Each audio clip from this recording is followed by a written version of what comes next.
You are listening to the Standards Desk of News from The Standard Show, the podcast that brings you the stories behind the standards. Now, for this series of The Standard Show, it's usually Hey Cindy Parakill, but for this episode, it's Hey BSI colleague Emma Glass. Hey Matthew Giles. Well, shall we have the Standards Desk of News? Yes, let's do it. Yes, this is the Standards Desk of News. News about standards and standards in the news. And this time we are covering stories from July 2026. And we start with European standards published to support digital product passports. A new suite of European standards for digital product passports, DPPs, has been published, providing a technical framework to support the implementation of the European Union's Eco-Design for Sustainable Products Regulation, or ESPR. The 6 standards address key aspects of DPP infrastructure, including data exchange, identifiers, data carriers, storage, APIs, and system interoperability. Developed through CEN-CENELEC JTC24, the standards are intended to help organisations create interoperable and reliable systems for sharing product information across supply chains. DDP will provide structured, accessible data about products, supporting greater transparency, traceability, and circularity. BSI has published the standards as part of its ongoing support for organisations preparing for evolving European sustainability requirements and the transition towards a more circular economy. The publication of these standards marks an important step towards enabling consistent approaches to DPP across Europe. New ISO committee established to advance human dignity standards. BSI has hosted the inaugural meeting of ISO TC 309 Subcommittee 2, bringing together delegates from around the world for the launch of the first ISO committee dedicated to human dignity.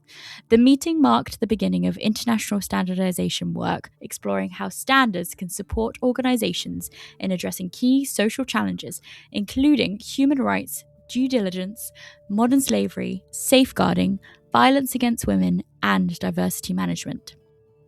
Discussions also considered the role standards can play in helping prevent related issues such as bribery, fraud, and money laundering.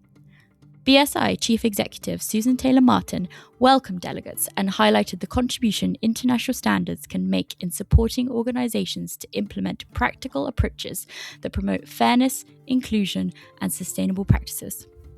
ITU launches an initiative to develop trust frameworks for agentic AI.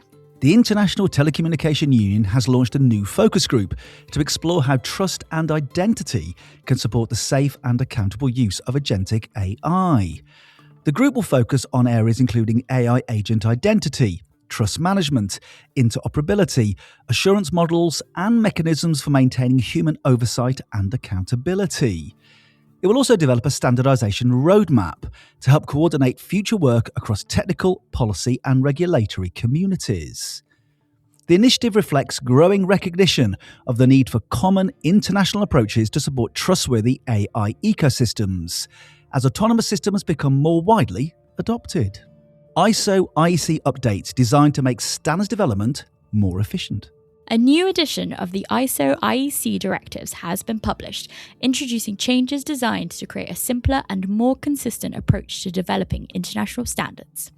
The 2026 edition, published on the 1st of July and becoming mandatory from the 5th of October, brings together existing guidance from ISO, IEC, and JTC1 into a single reference document. The updated framework is intended to make it easier for standards committees around the world to follow a common approach, helping improve consistency, streamline processes, and support the efficient development of international standards and other technical documents. New BSI research reveals the productivity impact of workplace well-being. New global research commissioned by BSI has found that organisations could unlock significant productivity gains by creating workplace cultures where employees feel confident discussing health and well-being challenges. Economic modelling by the Centre for Economics and Business Research suggests that supporting open conversations around physical and mental health, neurodiversity, and life stage needs, such as menopause and menstruation, can improve productivity, reduce absence, and help retain employees. The research, covering the UK, US and Germany, identifies a confidence productivity premium linked to employees feeling able to seek support when needed. It found that lower confidence around raising health concerns was associated with longer periods of absence, increased presenteeism, and higher likelihood of leaving roles. It highlights the role of workplace standards and practical guidance in helping organisations build trust, strengthen support systems, and create more resilient, inclusive workplaces. Check out the audio version of the report. The link is available in the show notes. And finally, have your say on standards by becoming a BSI committee chair. BSI is inviting experienced leaders to apply for committee chair and deputy chair roles in 2026. These positions offer the opportunity to help shape standards that support organisations, consumers, and society.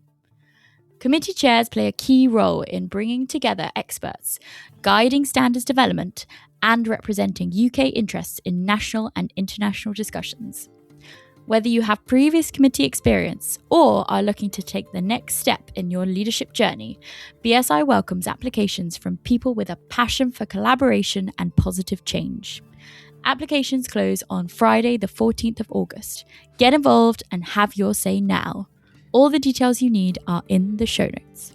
They are indeed, as are the links to some of the other stories we have featured today. And the show notes are also where you can find details of our socials and all the other ways to get in touch with us here on The Standard Show. Well, thank you, Emma Glass. Thank you, Matthew Charles. For July 2026, that's the Standard's Desk of News.